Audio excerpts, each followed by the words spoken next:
Hello दोस्तों, मैं आपके दोस्त आपके सामने फिर हाजिर हूँ एक नए जोश और उमंग के साथ एक नया वीडियो लेकर।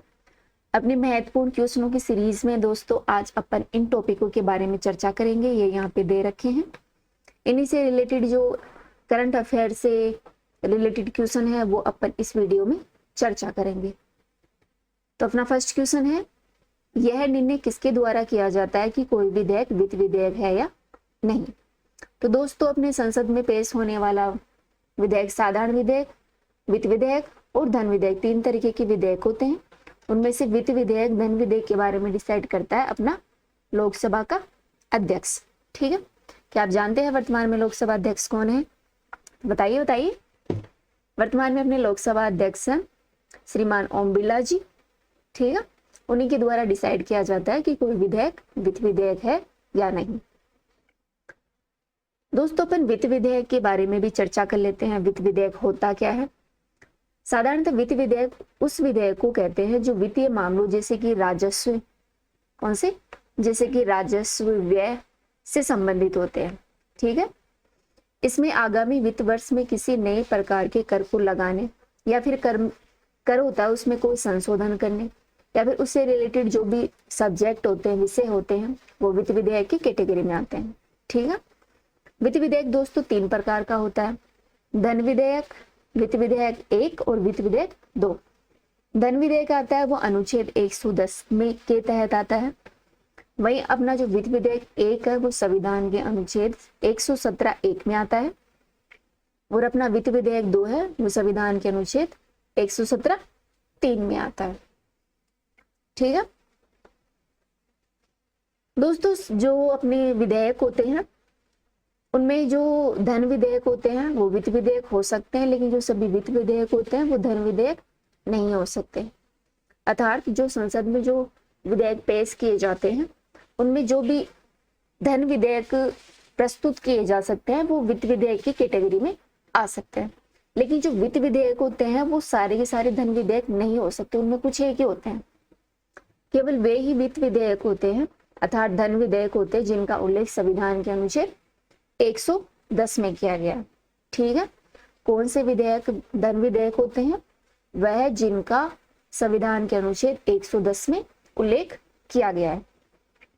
धन विधेयक को लोकसभा अध्यक्ष द्वारा धन विधेयक के रूप में प्रमाणित किया जाता है, अर्थात उनके द्वारा डिसाइड किया जाता है कि यह विधेयक धन विधेयक है या फिर साधारण विधेयक।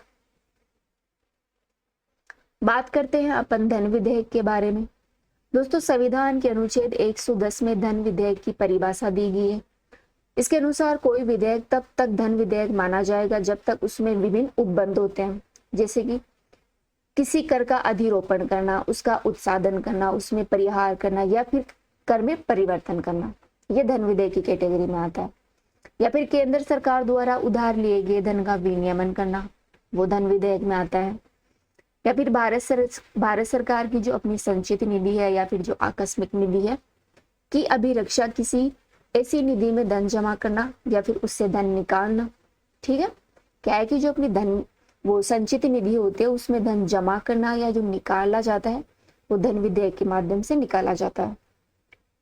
भारत की संचित निधि से धन का विनियोग करना, भारत की संचित निधि पर भारित व्यय की उद्घोषणा करना या इस प्रकार की किसी भी राशि की व्यय में वृद्धि करना धन विधेयक में आते हैं।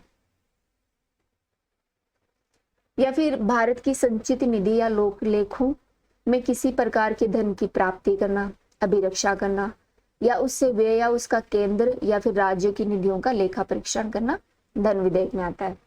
ध्यान रखना, केंद्र और जो राज्य की निधियां होती हैं उनका जो लेखा परीक्षण होता है वो भी धन विधेयक की कैटेगरी में आता है। ठीक है, या इनसे रिलेटेड और कोई भी विषय होते हैं वो भी धन विधेयक की श्रेणी में आते हैं। दोस्तों ये तीन चीजें हैं वो धन विधेयक की कैटेगरी में नहीं आती हैं, ध्यान रखने वाली बात है। जैसे कि जुर्माना या अन्य धन शक्तियों का अधिरोपण करना, अनुज्ञप्तियों के लिए फीसों या फिर की गई सेवाओं के लिए जो फीस की मांग की जाती है वो धन विधेयक में नहीं आता। या फिर किसी स्थानीय प्राधिकारी, स्थानीय निकाय द्वारा स्थानीय प्रयोजन के लिए किसी कर का अधिरोपण करना, कर लगाना, उसमें परिवर्तन करना, उसका विनियमन करना आदि धन विधेयक की कैटेगरी में नहीं आते हैं। ठीक है, कौन सी चीजें नहीं आती है?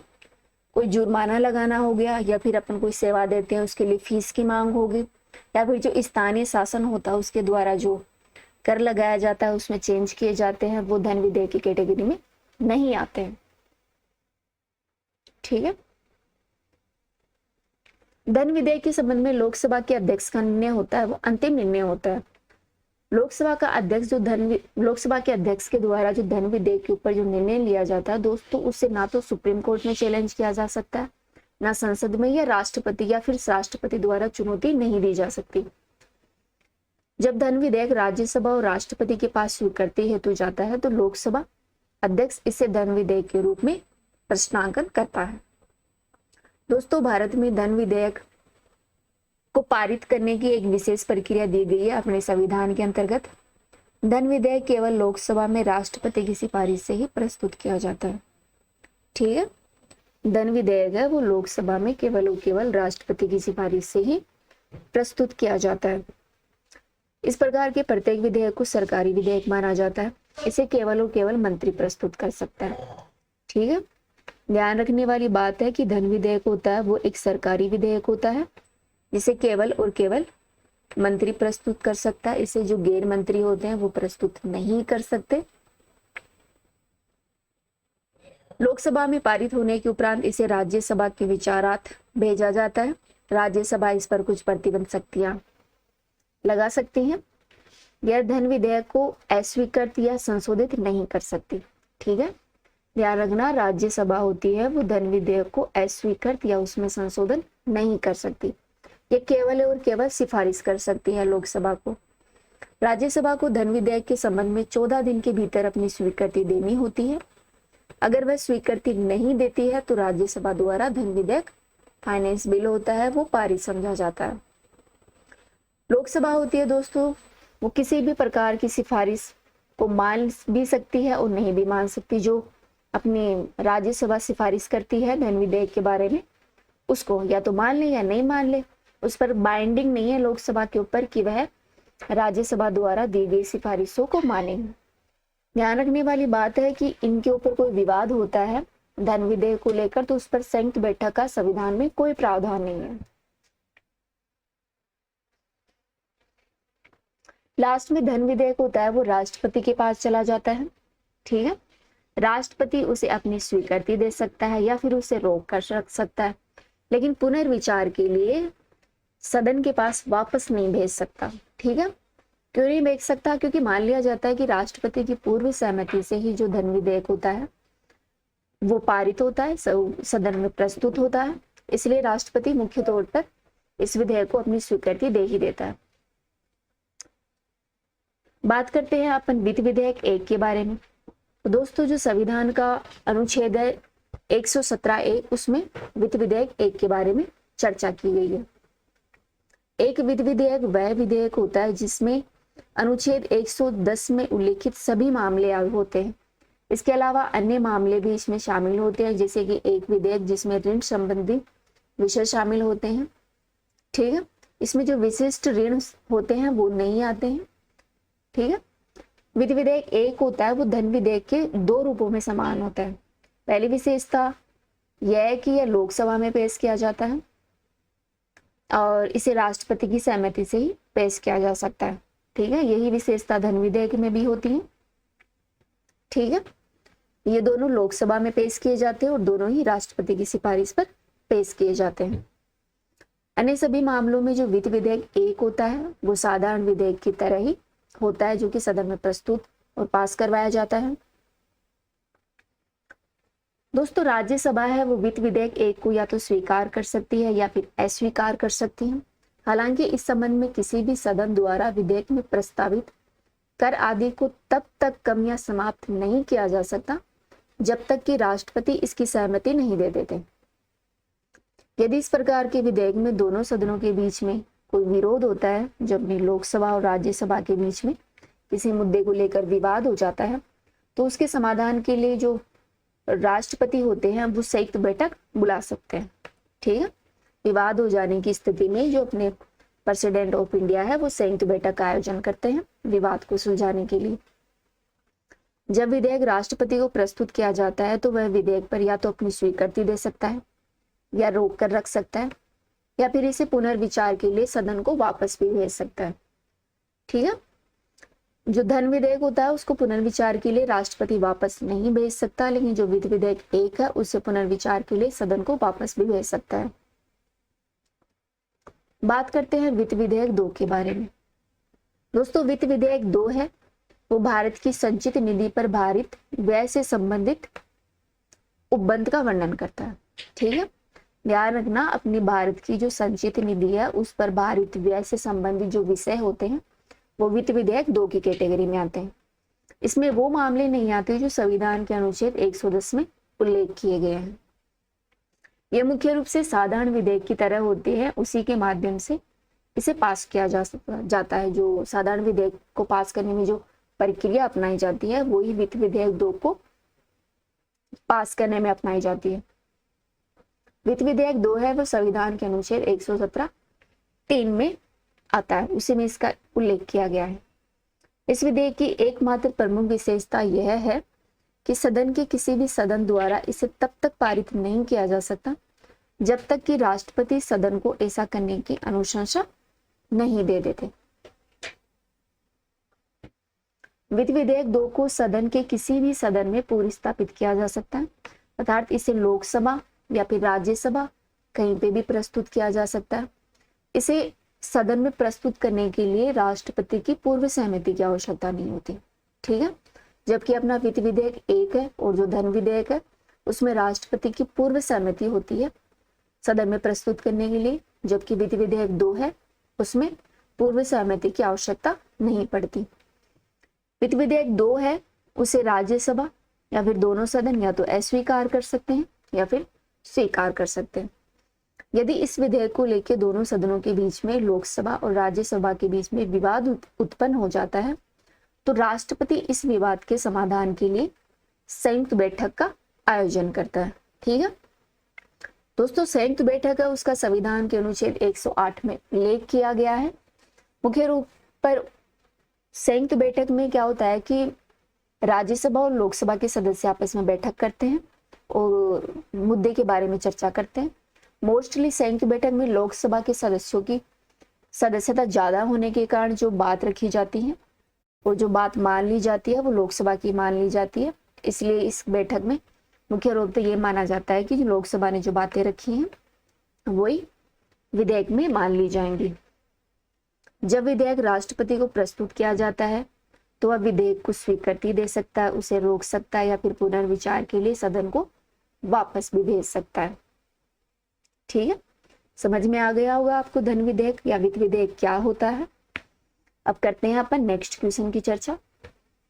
अपना नेक्स्ट क्वेश्चन है, उस चक्रवात को क्या नाम दिया गया था जिसके कारण बांग्लादेश में हाल ही में भारी नुकसान हुआ है? वो चक्रवात है वेंडी। क्या है? वेंडी, जो कि बांग्लादेश में आया है। अपन बात कर लेते हैं चक्रवात के बारे में। साइक्लोन क्या होता है? दोस्तों, साइक्लोन एक घूमती हुई वायु राशि का नाम है। उत्पत्ति के आधार पर साइक्लोन को 2 भागों में बांटा जा सकता है। एक होता है उष्णकटिबंधीय चक्रवात और एक होता है बही उष्णकटिबंधीय चक्रवात। बात करते हैं अपन उष्णकटिबंधीय चक्रवात के बारे में।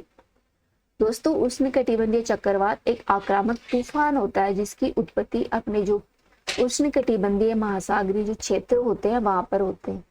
दोस्तों, ये जो उष्णकटिबंधीय चक्रवात होते हैं वो समुद्र से तटीय क्षेत्रों की तरफ गतिमान होते हैं, अर्थात ये समुद्र में उत्पन्न होकर तटीय क्षेत्रों की तरफ गति करते हैं। ठीक है, जैसे हिंद महासागर में कोई चक्रवात उत्पन्न हुआ वो अपने पूर्वी तट की तरफ गति करेगा, जिनमें अपना उड़ीसा, वेस्ट बंगाल, आंध्र प्रदेश आदि क्षेत्र आ जाते हैं। ये चक्रवात आक्रामक पवनों के कारण विस्तृत विनाश करते हैं, अत्यधिक वर्षा करते हैं और भयंकर तूफान लेकर आते हैं। भारत में एक बहुत बड़ी प्राकृतिक आपदा के रूप में इन चक्रवातों को देखा जा सकता है। इन चक्रवातों को दोस्तों विभिन्न नामों से जानते हैं, जैसे कि हिंद महासागर में इन्हें चक्रवात कहते हैं, अटलांटिक महासागर में इन्हें हरिकेन के नाम से जाना जाता है। ठीक है, और अपना पश्चिमी प्रशांत महासागर, दक्षिणी चीन सागर तथा फिलीपींस में इन्हें टाइफून कहा जाता है। अमेरिका में इन्हें टोर्नेडो कहते हैं। वहीं जो अपना पश्चिमी ऑस्ट्रेलिया है वहां इन्हें विली विलेज के नाम से जाना जाता है। ये चक्रवात उष्ण कटिबंधीय महासागरों में उत्पन्न होते हैं और वहीं पर बनते हैं, विकसित होते हैं। इनकी उत्पत्ति के लिए विभिन्न अनुकूल दशाएं होनी चाहिए, जैसे कि वरद समुद्र सतह होनी चाहिए उष्ण कटिबंधीय चक्रवात को उत्पन्न होने के लिए, और वहां का टेम्परेचर 27 डिग्री सेल्सियस से अधिक होना चाहिए। कितना डिग्री? 27 डिग्री सेल्सियस से अधिक होना चाहिए। वहां पर कोरियोलिस बल होता है, उसकी उपस्थिति भी होनी चाहिए। ऊर्ध्वाधर पवनों की गति में अंतर कम से कम होना चाहिए। लो प्रेशर होना चाहिए, अर्थात कम निम्न दाब क्षेत्र होना चाहिए। निम्न स्तर का चक्रवाती परिसंचरण होना चाहिए। साथ ही समुद्री तल तंत्र पर ऊपरी अपसरण भी होना चाहिए। इस चित्र के माध्यम से समझ सकते हैं कि चक्रवात यहाँ कुछ ये है चक्रवात की आंख, ठीक है, देख रहे हैं ये गोल गोल है, इसे चक्रवात की आंख कहते हैं। ये निम्न वायुदाब क्षेत्र होता है।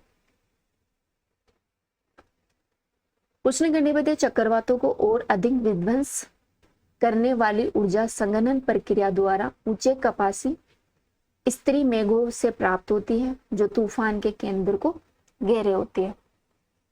दोस्तों ये तूफान होते हैं वो लगातार समुद्र से आर्द्रता प्राप्त करते हैं और अधिक प्रबल हो जाते हैं। स्थल पर पहुंचकर ये आर्द्रता आपूर्ति रुक जाती है, जिसके कारण ये क्षीण होकर समाप्त हो जाते हैं।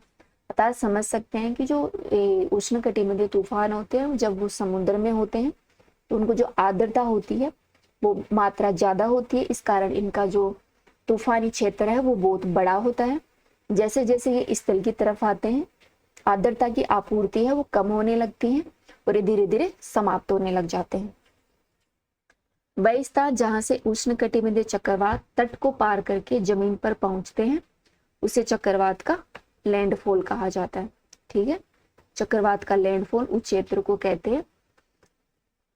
कहते हैं जहां पे चक्रवात जमीन पर पहुंच जाते हैं। उसी वे चक्रवात जो प्राय 20 डिग्री उत्तरी अक्षांश से गुजरते हैं उनकी दिशा अनिश्चित होती है और ये अधिक विध्वंसकारी होते हैं। 20 डिग्री उत्तरी अक्षांश से गुजरने वाले ज्यादा खतरनाक होते हैं। एक विकसित उष्ण कटिबंधीय चक्रवात की विशेषता इसके केंद्र के चारों तरफ प्रबल सर्पिल पवनों का संचरण होता है, जिसे चक्रवात की आंख के नाम से जाना जाता है। इस परिसंचरण प्रणाली का व्यास 150 से 250 किलोमीटर तक होता है। ठीक है, आंख के चारों तरफ सर्पिलाकार पवनों का घेरा होता है और उनका जो व्यास होता है वो 150 से 250 किलोमीटर तक होता है। इस चक्रवात में यहाँ पर मूसलाधार वर्षा होती है। चक्रवात की आंख से रेनबेड विकसित होते हैं। ठीक है, रेनबेड विकसित होते हैं। यहाँ पर कपाशी वर्षा बादलों की पंक्तियां बाहरी क्षेत्रों की ओर विस्थापित हो जाती है। ठीक है,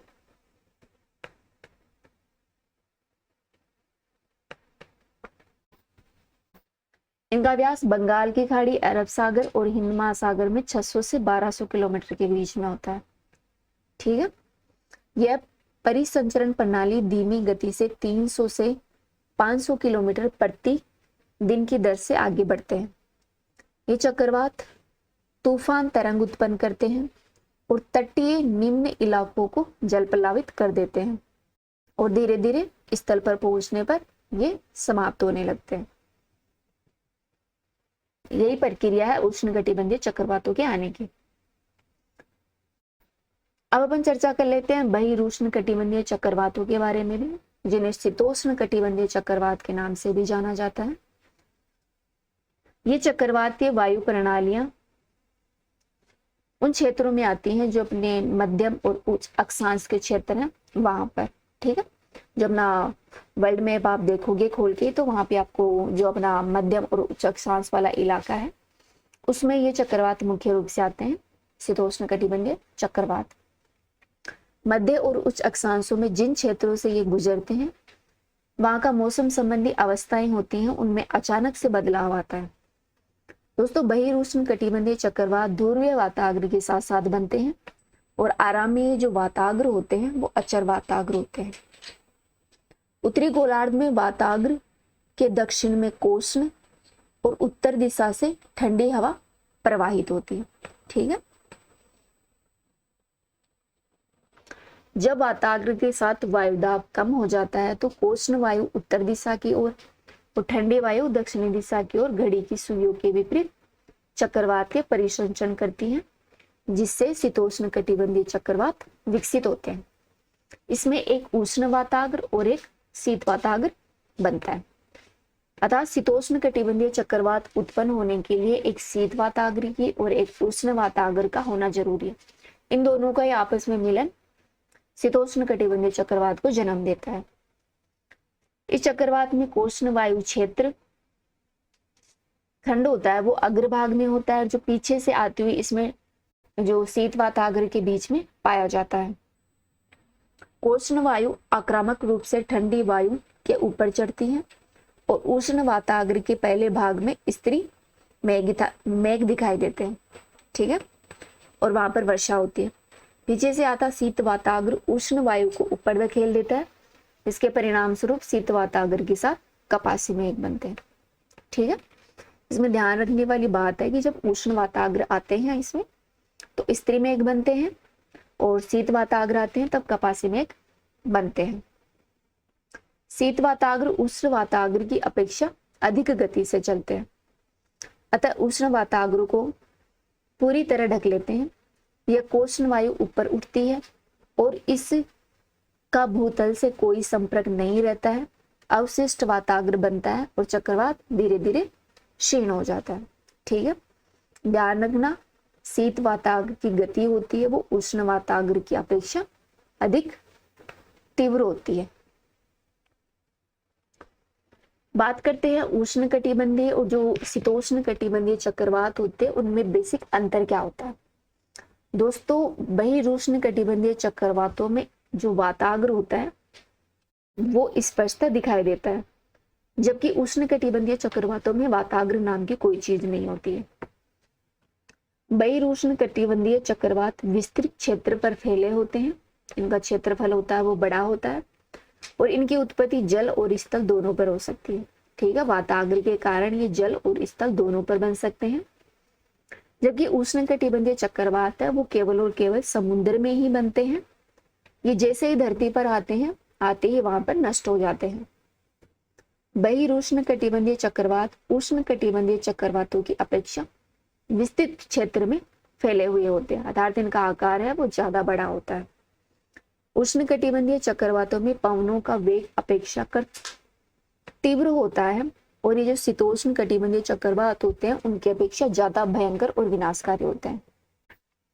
एक महत्वपूर्ण बात यह है कि जो उष्ण कटिबंधीय चक्रवात है वो पूर्व से पश्चिम की ओर चलते हैं, जबकि बहिरुष्ण कटिबंधीय चक्रवात है वो पश्चिम से पूर्व की दिशा की ओर गति करते हैं।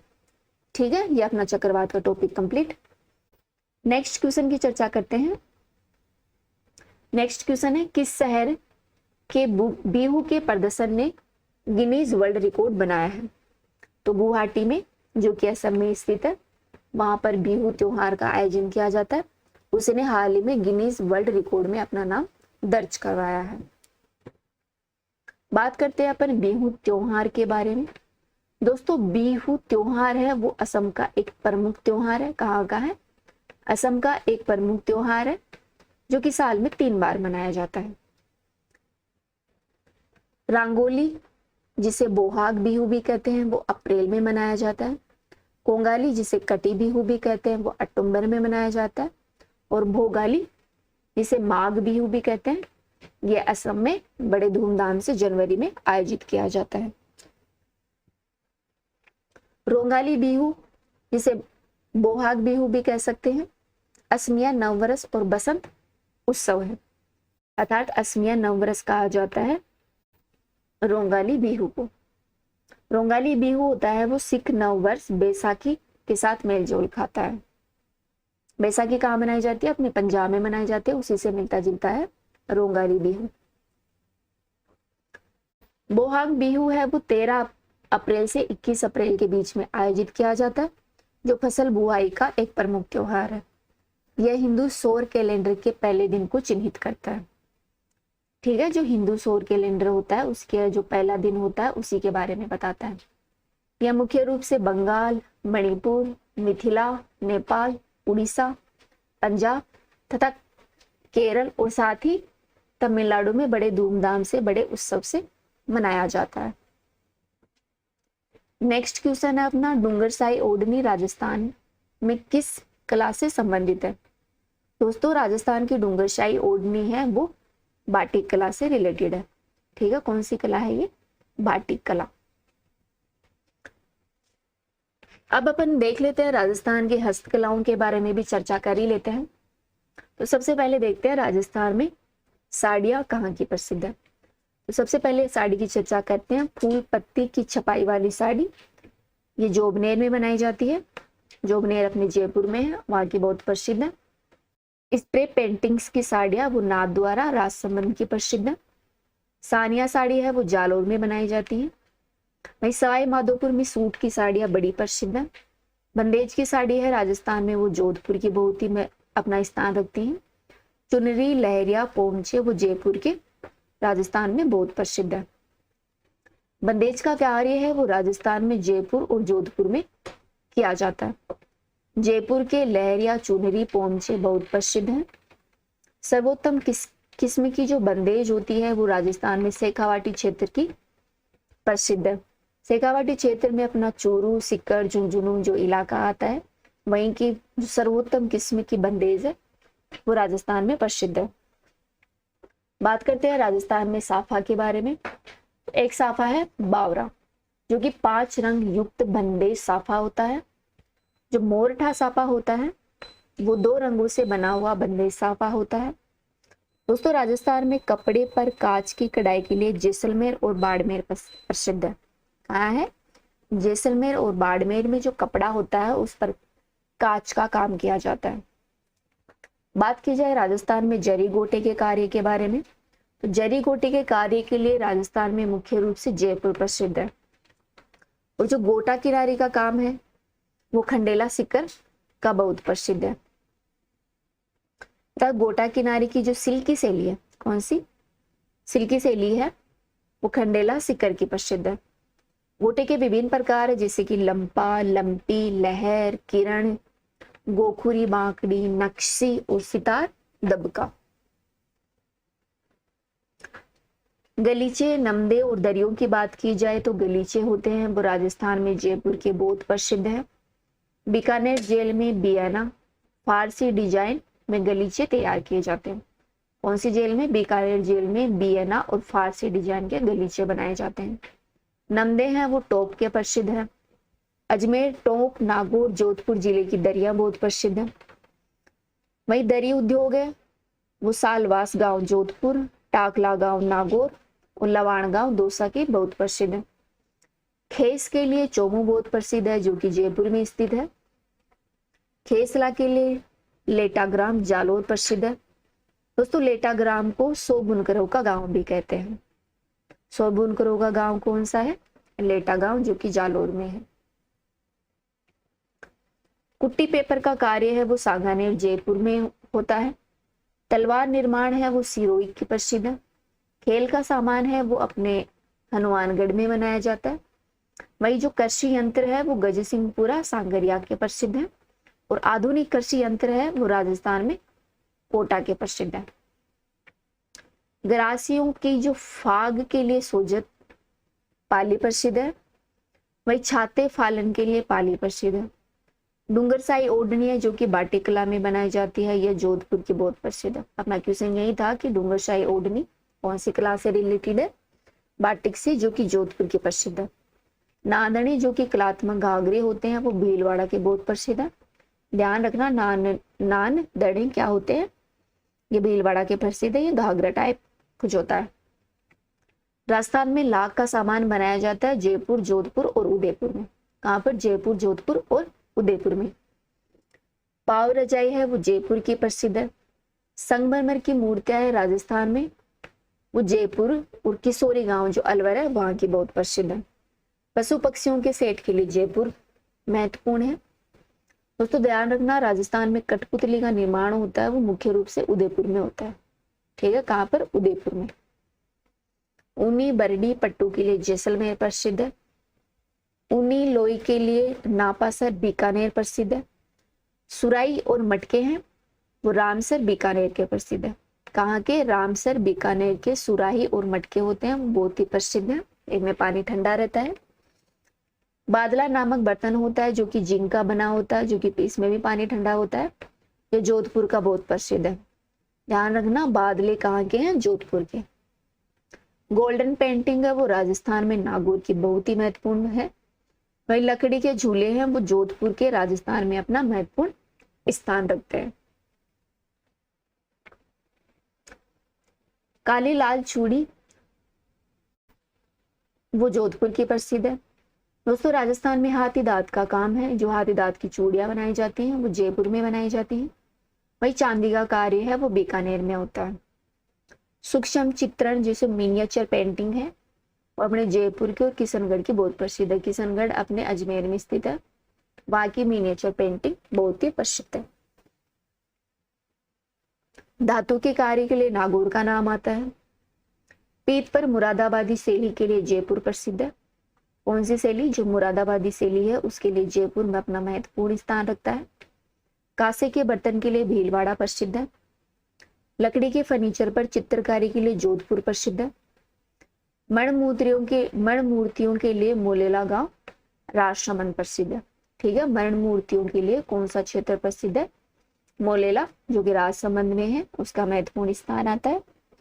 बकरी के बालों की जट पट्टियों के लिए जसोल बाड़मेर प्रसिद्ध है।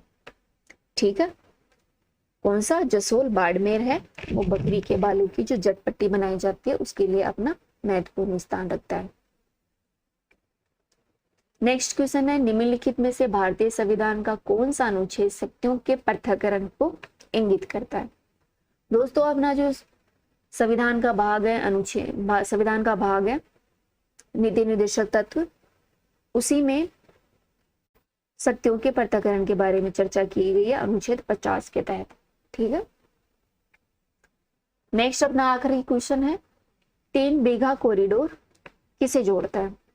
दोस्तों जो 3 बीघा कॉरिडोर है वो भारत और बांग्लादेश को आपस में जोड़ता है। जो भारत का अपना नॉर्थ ईस्ट इलाका है उसको बांग्लादेश के साथ जोड़ता है।